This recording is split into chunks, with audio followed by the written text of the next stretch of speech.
Coach. Thanks for joining us. Apologies, guys, for the delay. We're just sorting out something before Coach, can you just give us your overview of the game? Good evening to members of the media.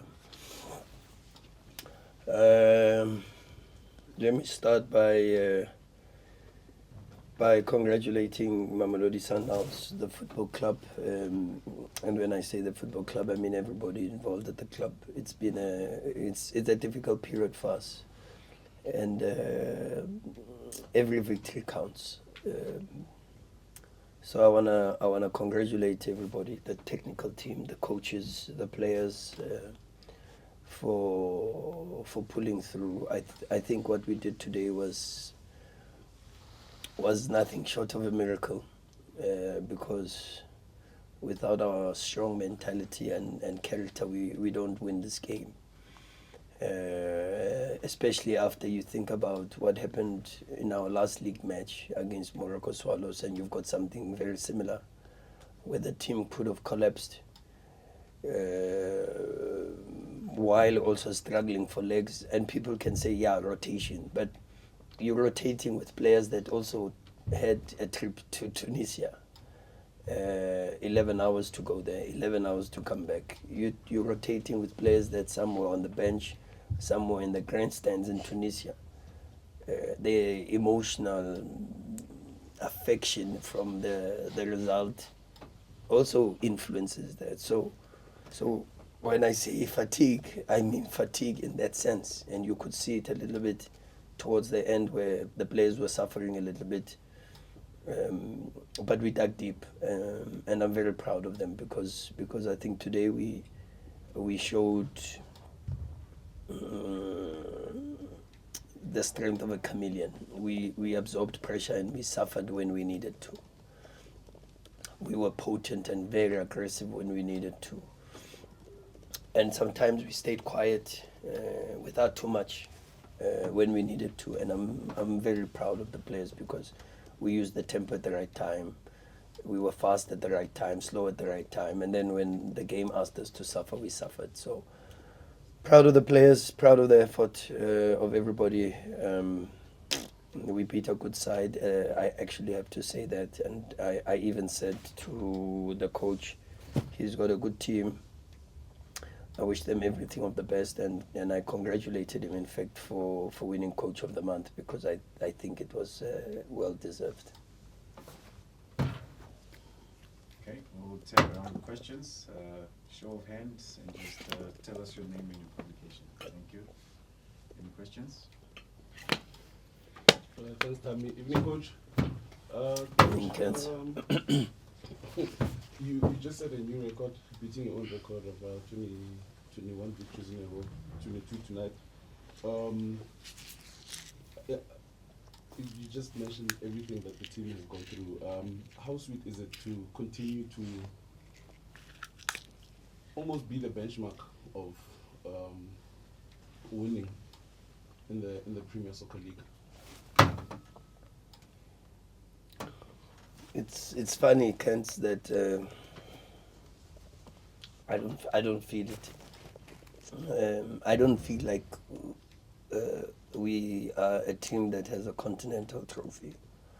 I don't feel like we are a team that's sitting on top of the DStv Premiership with so many points between us and the rest of the group. I don't feel like the team that has probably the longest unbeaten record so far in the history of the PSL. I don't feel like the team that has broken many records. I don't feel, and I don't know why. I think there's just a feeling that maybe it is because I move on too quickly.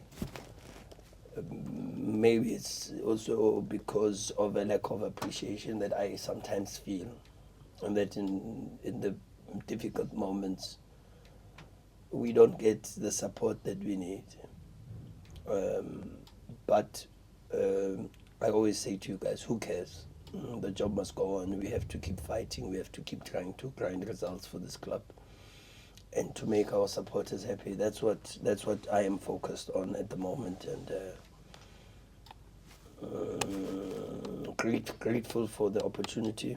presented by God to achieve records and break records, but at the same time, I think maybe it's that 24-hour rule that doesn't allow me to sit too much on some of the good things, you know. But yeah, I know we're still the team that I know. We're still a good team, and a difficult patch does not change that in my mind, you know. So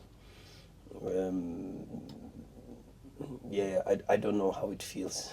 Sorry, I don't know what feeling it is, because I just don't know how it feels. Okay. That's it. Coach, do you think lack of appreciation is typified by winning 2-0 and your fans cheering a player and breaking down his confidences? Like, what did you say to them to make them stop? And then secondly, I just want to ask if you watched the Esperance game again. Obviously you did. Do you still feel the same way of everything you said post-match? Yes. Okay. I watched the Esperance game, and I think the players got tired of me yesterday, because we didn't have a training session, but the length of the video session was in the same proportion of the training. And normally I try to keep the video sessions about 20 minutes, and I've promised them that I try to keep the video sessions about 20 minutes, and even if it means having 3 video sessions in a day of 20 minutes each instead of 1 hour at a go, because again, psychologically, it's not just what I want to do, but psychologically, you think about the concentration span of a human being. And so these football players, to really get through to them, you can't even surpass that, maybe a little bit. And I still think the same. I think we were let down by details. And if you see the details, it's even to a point where I said to them yesterday that the goal that we conceded embarrasses me as a coach. You know, like, I'm embarrassed as a coach to say this is a team I coach, you know, and it starts with me. It's not the players, it starts with me. There's a lack of attention to detail that points directly at me, and so I still think we were the better side by far. I think of course there were moments where they were on top of us and we had to suffer. But Champions League is Champions League. It's a semi-final exactly for that. And sometimes I have the feeling that we don't, especially, we don't understand the Champions League.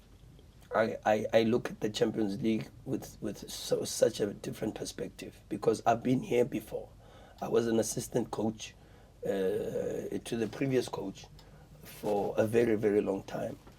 And the previous coach was here for 8 years. And he had 8 years to try to win the Champions League, and we only won the Champions League once. We only played the semi-final of the Champions League once. Well, 2 times, because the other time we got into the final. But after that, in 8 years, we've only played the semi-final once and lost in the semi-final. Instead, then we played the semi-final twice, if you want to call it that, because we played and then we won it. So in 8 years, under the previous coach, we've played the semi-final only twice and won the Champions League once.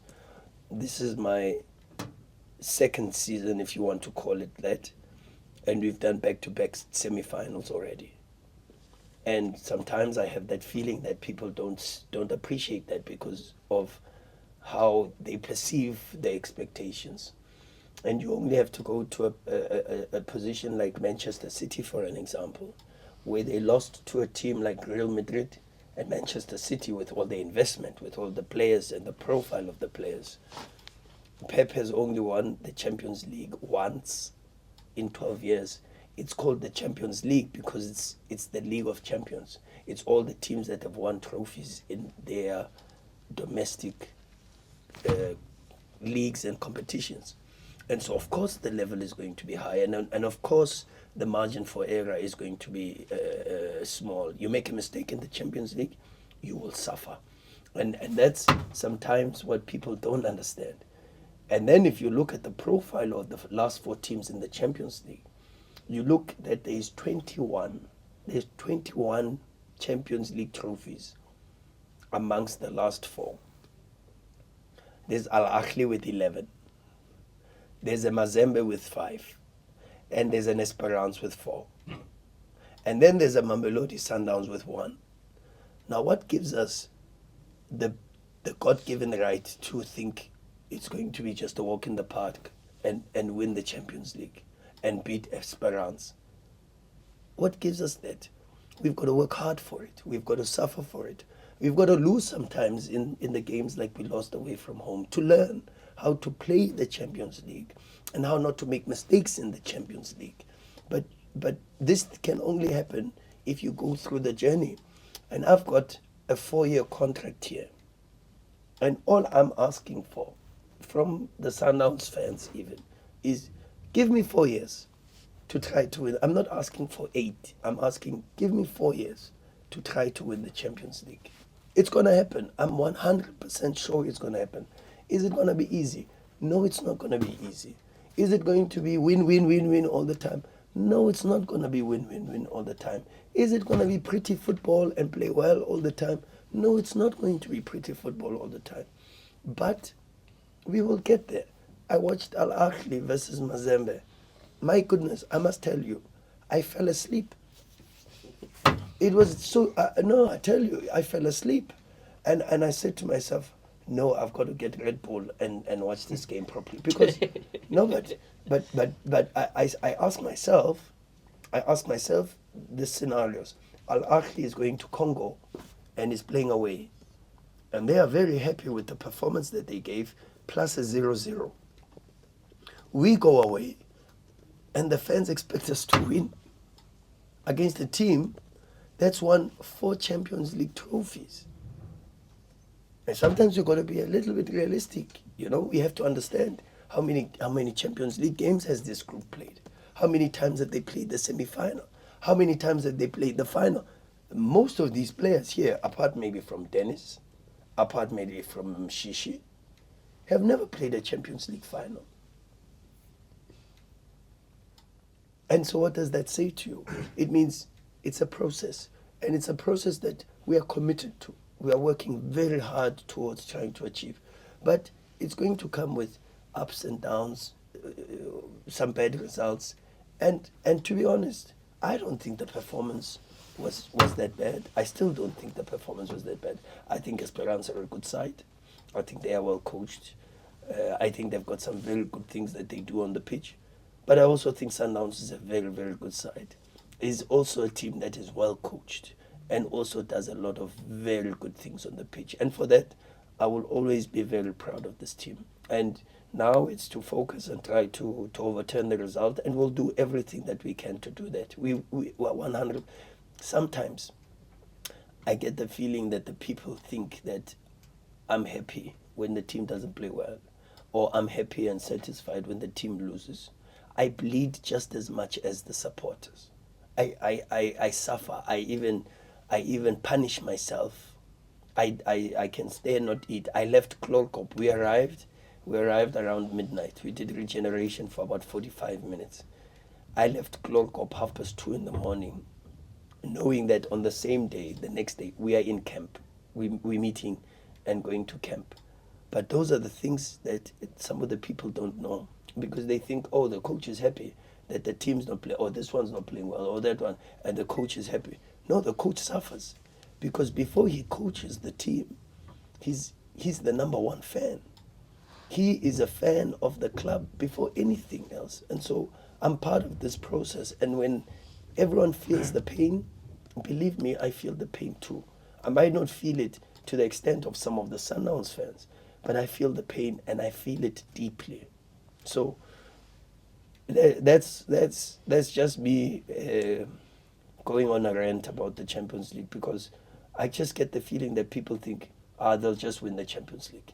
It's a very difficult competition. And when Jose Mourinho spoke of football heritage, watch European Champions League. Real Madrid versus Man City. You don't have to go far.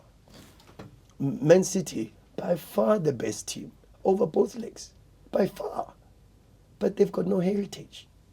Real Madrid have this obsession with the competition, and then the football gods say, We know this guy. This one always buys us flowers and chocolates and even in difficult moments when the relationship is not so strong, this one will never stray from us. He's close. And so what does it do?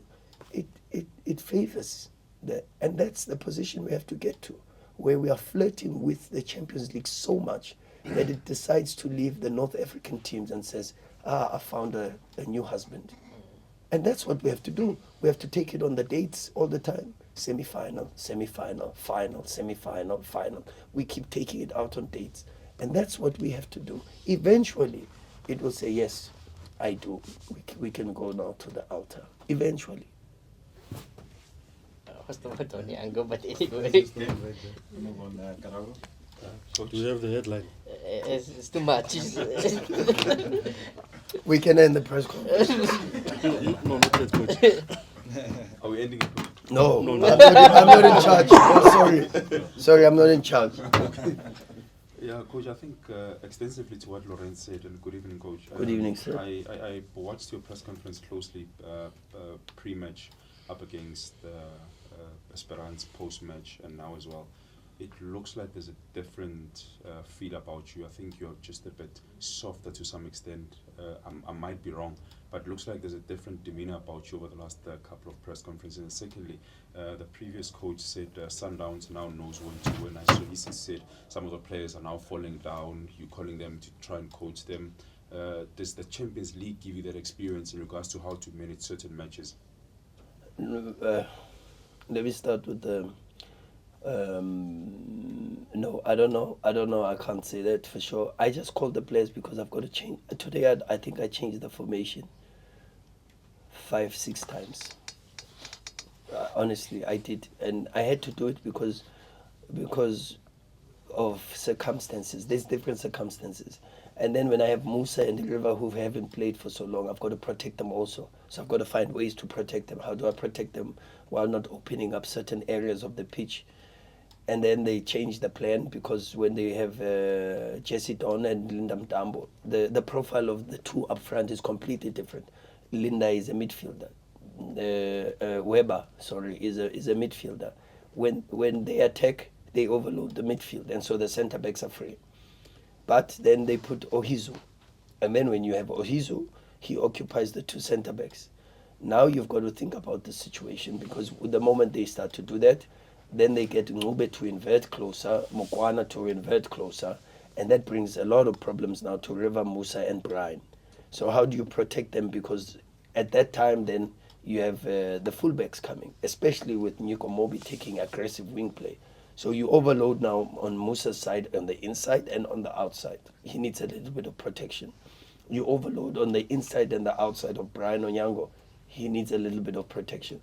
But you still have to put pressure on the centre backs, because Cardoso, if he's free, he delivers the diagonal, and then they find themselves in the final third. Mokocho, if he's, and that's the change also, because he plays deeper close to the centre backs, he has time to receive and develop the play. If you open that, you're going to have a problem. So I'm trying to protect the defensive line, but still maintain the pressure on top. So many solutions, things, and that's why I give a lot of credit to the players. On my demeanor, I'm tired. I must tell you, I'm very tired.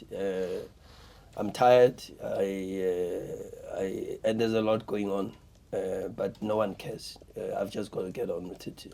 I have to do press conferences. Maybe I've got 6 press conferences to do every week, because I play 3 games. I've got to talk to you. I've got to plan training. I've got to watch 4 or 5 games. Esperance, I had to watch 8 games of Esperance. I've got to then do corrections.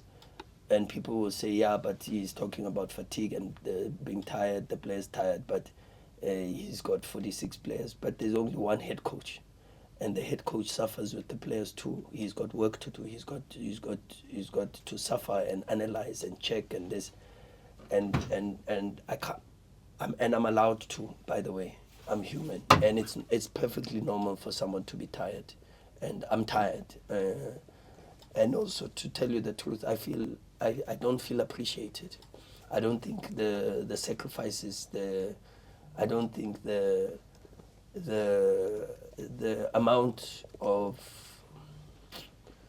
investment and sacrifice that we give, and I can say it for myself also, is appreciated, to be honest with you. So it affects me because I'm human, and I'm not afraid to say it, because sometimes to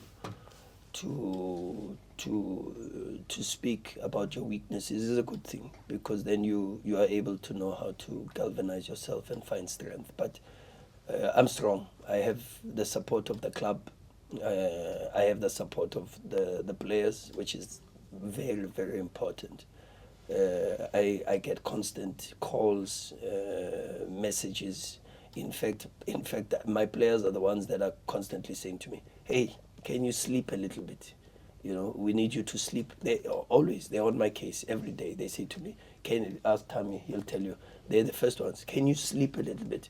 But I can't sleep, because the moment I sleep is the moment the people will beat us.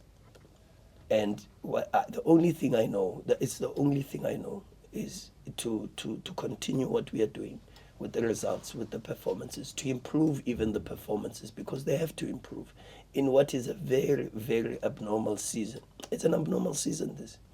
Last season, we didn't have the Telkom knockout. We played one extra game in that competition, okay? We didn't have the AFL. And the AFL had 6 games, 3 games that you had to travel for. We didn't have AFCON, where we had Peter Shalulile at AFCON. Plus, I had 8, 9 players from Sundowns playing almost every single game for. I don't have time for training. I can't train the team. And then it's about video. So if I sleep and I don't prepare the video, every day, they know. Every day they come in, there's a video session. And there's details, and there's things that is supposed to happen. And that's the only way I know. I don't know any other way to succeed. I don't know any other way to give back to this football club and repay them for the loyalty that they've shown to me, to give me this opportunity. I don't know any other way except to sacrifice my sleep, except to sacrifice my health, and to deliver the results. I don't know any other way, and I will continue to do that. And maybe that is a way. I don't know how to answer more, but maybe that is a way to answer your question. That's just where I am, the space that I find myself in at the moment. Can I just come here? Then I'll come to you. Thanks very much. Congrats, coach. Thank you, sir. I mean, with that said, what you've just said now, in fact, most of what we've been saying.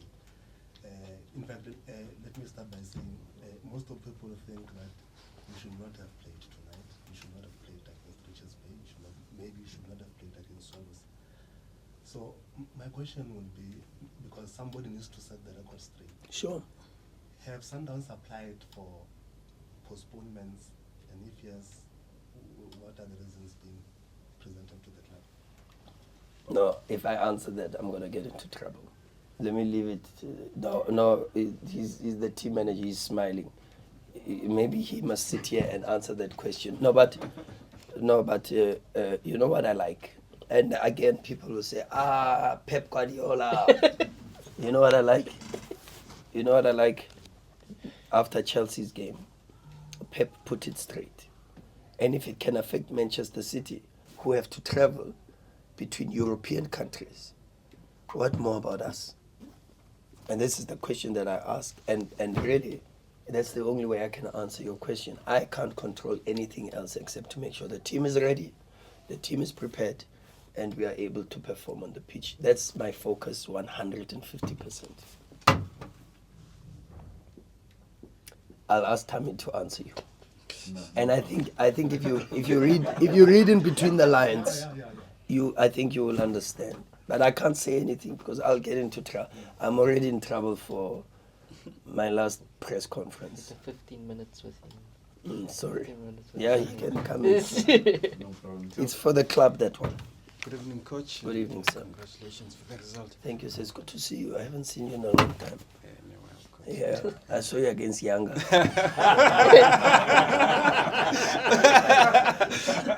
Oh, you all got it. Yeah, Coach, I actually wanted to ask the same question. Sure. I asked him, I think you didn't answer it. what do you say to Brian Onyango under the circumstances, and just maybe your message to the fans regarding that kind of behavior? No, we can never, ever condone such behavior. It's completely unacceptable. It is complete. These guys are giving their best. And football is a game of mistakes. And some of them, by the way, that are booing Brian Onyango for a mistake, if you were to follow them in their own professional space, and say, I just want to shadow you for a day. I just want to shadow you for a day. Let me see if you're going to do your work without a mistake. Believe me, you will pick up so many mistakes, even in their own personal lives.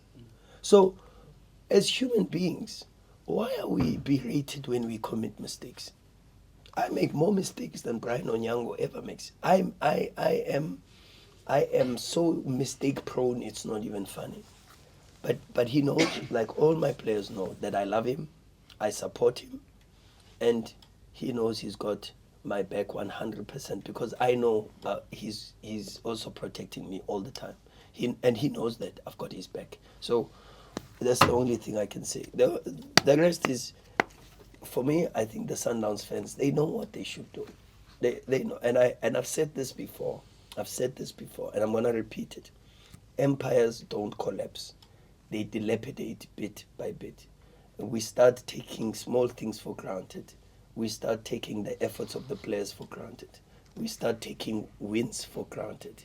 We start taking results for granted because we think we are entitled to winning. That is the start of the demise of major football clubs. And then all of a sudden you look at yourself and you say, how did we get here? But it started with small behavior that you didn't uproot. And that's important. These players, they deserve so much more support, so much more encouragement, so much more belief. And of course they're going to make mistakes. But that's what corrections are for. That's why you employ a coach to sit after and say, let's go through the corrections. And you think I enjoy sitting with the players and saying, hey, you did this mistake, you did this mistake, hey, you did this. It's not easy. Do you think they enjoy having to see their mistakes in front of their teammates? It's not easy. So nobody goes out onto the pitch to deliberately make a mistake. Nobody does. So when they do make mistakes, the first thing is, I make mistakes too. You start there. Because if you don't start there, then you will lack empathy.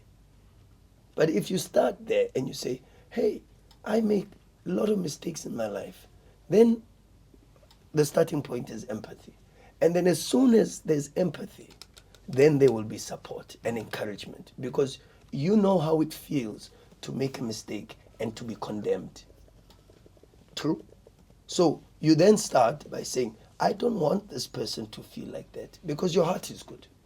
And then you support and you galvanize, and that's the job of supporters. That's why they're called supporters. And they are there to support. And to support means in good and in bad, I've got you. Coach. Is it the last one? We've gone past, Yes, yeah. we're gonna be the Okay, the second last. Okay. Coach, we're at the business end of the season. Sure. Fans have already started talking now. It's that time where the discussion of the play of the football of the season crops up. I just want to find out from you, coach, that if you were the judge, who is your footballer of the season?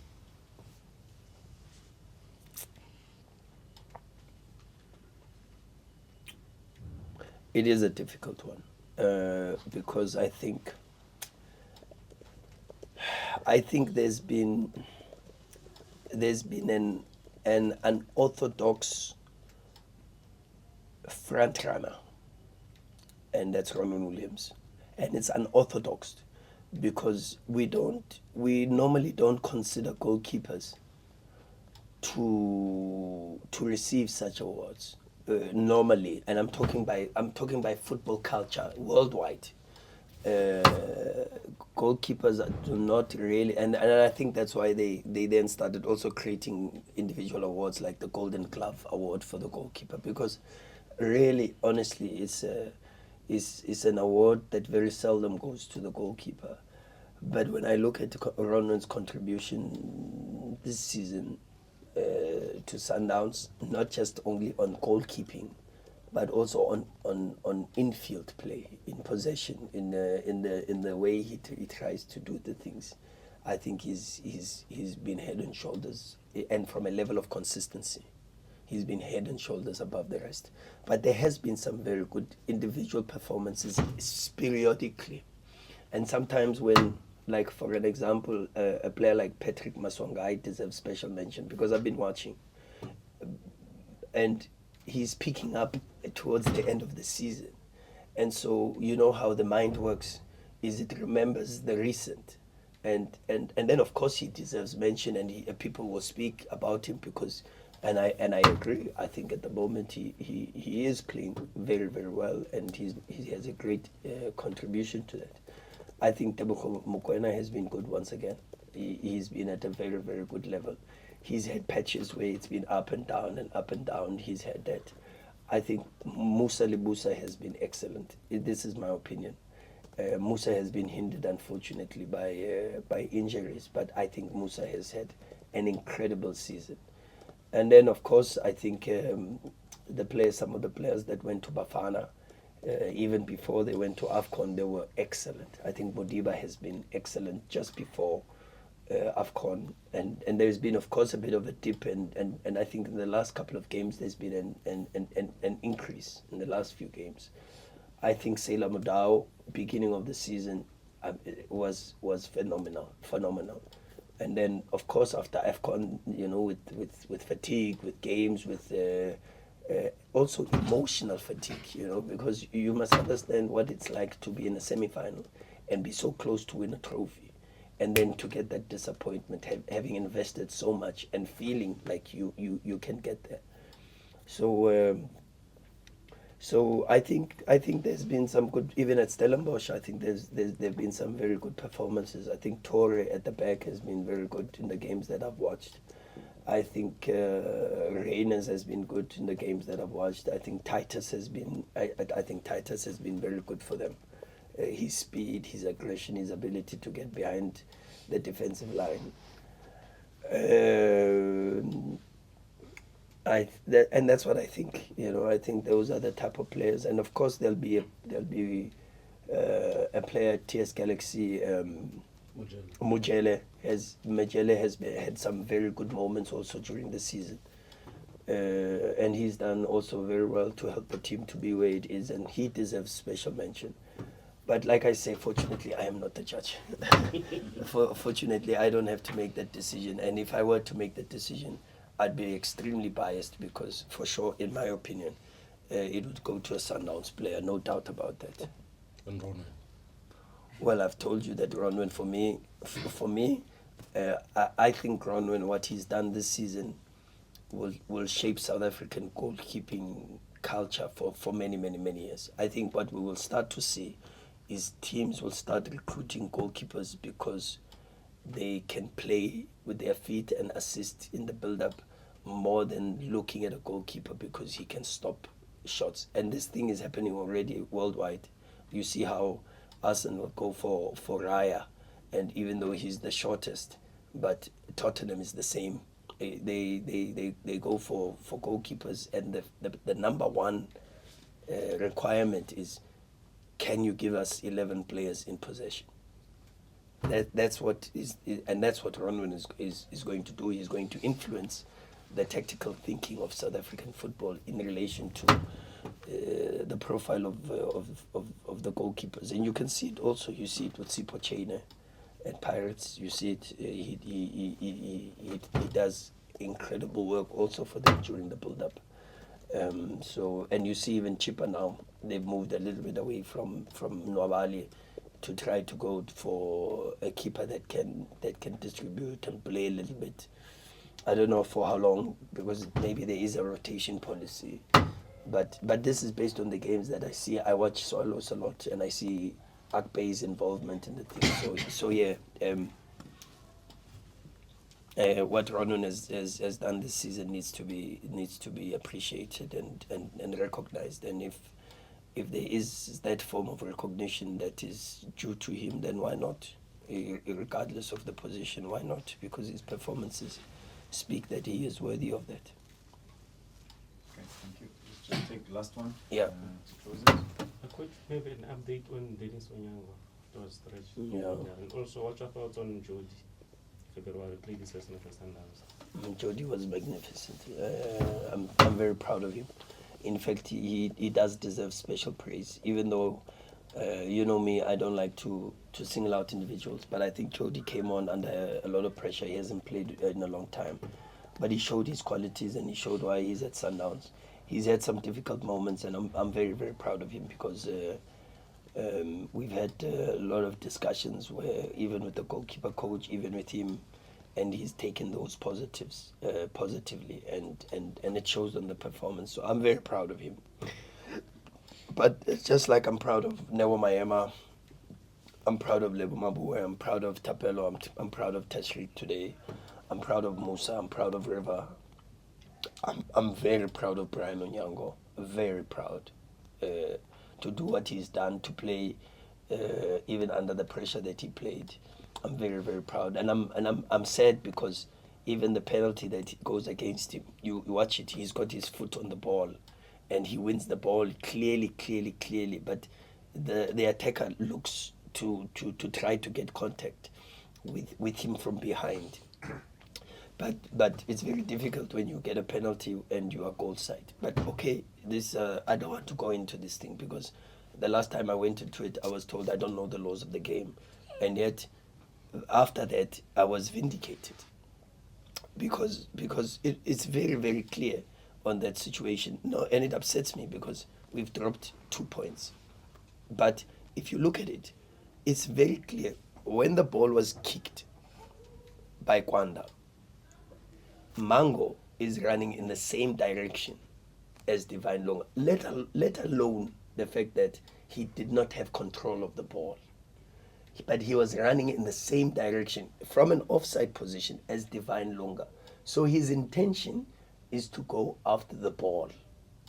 And that then says, by letter of the law, that he is gaining an advantage and interfering with play from an offside position. Now, when I said that, people say, he thinks he knows the laws of the game. But it's true. That is exactly what the law says. And the problem with the law, also, before I go to Dennis, is that there is a part of the law that says it is also up to the referee's discretion.